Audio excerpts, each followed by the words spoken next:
نحمده ونصلي على رسوله الكريم أما بعد فأعوذ بالله من الشيطان الرجيم بسم الله الرحمن الرحيم. دا ازموینې د ګروپ محترمو ګډونوالو السلام علیکم ورحمت الله وبرکاتو. په دې هیله چې ټولې خویندې به ښه اوسئ. محترمو خویندو، زموږ د نن ورځې درس چې دی د یوې ښځې نصیحت خپلې لور ته مخکې له دې چې د بخت کور ته لاړه شي، یعنې مخکې له دې چې د نجلۍ واده شي نو خپله مور یې ورته نصیحت کوي. وی عمر ابن حجر د کنده پاچا ام ایاس بنت عوف شیبانی ته د ځان لپاره مرکه ور ولېږله. نو کله چې وی د دې واده نږدې شو نو د دې مور چې امامه بنت حارث هغې ته یعنې د خپل لور ته په یوازیتوب کې نصیحت وکړ او هغه کوم د ګډ ژوند مسؤلیتونه چې دی هغه ورته وښودل او څه چې د خاوند حقونه دي په دې مېرمنې باندې نو دا یې ورته وښودل او ورته یې داسې وویل وی لورې که وصیت کول د ادب د مراعاتولو له کبله پرېښودل کېده ستا له کبله به مې پرېښی و، مګر وصیت چې دی دا شی دی د عاقل مرستندوی او د غافل ور یادونکی دی. یعنې د خپل لور ته وی که چېرته دا یو ادب وی چې وصیت نه یو څوک تیر شوی وی یعنې پرېښی وی نه وی کړی نو ما به ستا لپاره دا کار کړی وی، وصیت به مې درته هېڅکله هم نه کول. خو وصیت شی دی وی دا یو عاقل او هوښیار انسان سره مرسته کوي او یو غافل او ناخبره انسان چې دی هغې ته ور یادونکی دی. یعنې کوم شي نه چې ناخبري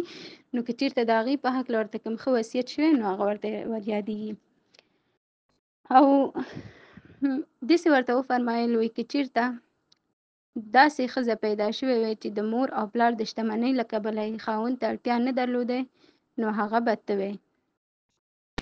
یعنې که چېرته کومه ښځه داسې وی چې د هغې مور او پلار یعنې ډېر شتمني او هغه خاوند ته هېڅ ضرورت نه لري نو ممکن هغه ښځه ته وی. خو ښځه چې دا وی دا د سړیو لپاره او سړي چې دي دا د ښځو لپاره پیدا شوي دي، یعنې یو بل ته په ټولنه کې ضرورت لري. همدارنګه ورته فرمایي وی لوري وی ته له هغه چاپېریال څخه جلا کېږي چې ته پکې پیدا شوې وي او هغه ځاله د تل لپاره پرېږدي چې ته پکې رالویه شوې وي او هغې ځالې ته ځي چې ته یې نه پېژنې او داسې ملګری پیدا کوي چې تا ته به مینه درکوي، ستا ساتنه به کوي. یعنې د خپل لور ته فرمایي یعنې واقعا همدا طبیعت دی چې کله نجونې واده کېږي هغه خپل د هغې کور نه چې هغې کې پیدا شوي رالوی شوي ژوند او زندګي کړې ده نو هغه پرېږدي او بیا داسې یو ځای ته ځي چې هغه دې لپاره بیخي ناشنا وي، داسې یو شخص چې هغې لپاره ناشنا وي نو هغې سره خپل ژوند ته دوام ورکوي. نو دا مېرمن ورته وویل له هغې سره د چلن لپاره لاندې لس ځانګړنې زده کړه. د خپل خاوند سره لومړی او دوهم یې شی دی په قناعت باندې د هغه په وړاندې تسلیم اوسه، زړه دې هغه ته وسپاره، د هغه اطاعت کوه او خبره اورېدونکی غوږ ولره. یعنې هر څه چې تا ته ستا خاوند هره خبره کوي هغې ته خپل ځان تسلیم کوه، یعنې خپل دلیل ورته مه وایه بلکې هر څه چې هغه تا ته وایي هغه باید ومنې، د هغه اطاعت وکړي او کومې خبرې چې تا ته کوي هغه باید واوري.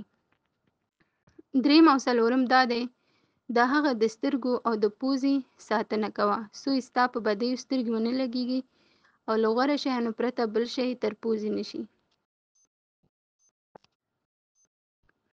یعنې مطلب ته داسې کار مه کوه چې د هغې په نظر ولګېږي ستا په هغې کار هغه باید پرې خفه شي او یا داسې یو کار ستا نه هېڅ کړي چې هغه پرې خفه شي نو د دې ساتنه کوه.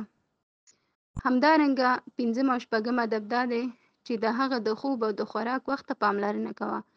ځکه پرله پسې لوږه د غوسې اور ته پکې وهي او د خوب نشتون سترګې راوباسي. مطلب کوم وخت کې چې یعنې ستا د خاوند د خوب وخت دی باید هغه تا ته معلوم وي، همې د خوراک وخت، ځکه چې که چېرته په یو انسان باندې لوږه راشي نو دا انسان چې دی دې ته ډېره غوسه ورځي نو ممکن چې بې ځایه په دې حالت کې په دې ښځې باندې غوسه وکړي او په ژوند کې مشکلات پیدا شي او د خوب نشتون هم د مشکلاتو سبب کېږي. او اتم ورته وی د هغه له شتمني او مال ساتنه وکړه، په خپلوانو باندې نظر ساته، کومې پیسې چې یعنې ستا خاوند دې لري ته باید د هغې ساتنه وکړي، مطلب بې ځایه مصرف نه کړي او د هغې د خپلوانو نظر وساته، یعنې هغې ته احترام وساته، ځکه چې دا په دې معنی چې ته د خپل خاوند ته احترام لرې. نهم او لسم یې دا دی د هغه له امر څخه سرغړونه مه کوه، رازونه یې مه افشا کوه. که مخالفت ورسره وکړي نو د غصې اور یې په سینه کې بلوي او که راز یې افشا کړي نو د هغه له خیانت او ټګۍ څخه به پټه پاتې نه شي. د هغه د خوښۍ په وخت له خواشیني او د هغه د خواشیني په وخت له خوښۍ څخه ډډه وکړه. یعنې هغه امر چې تا ته خپل خاوند کوي د هغې نافرماني باید ونه کړې، هر څه چې تا ته وایي هغه باید ومنې، کوم راز خبره هر څه چې هغه باید افشا نه کړي،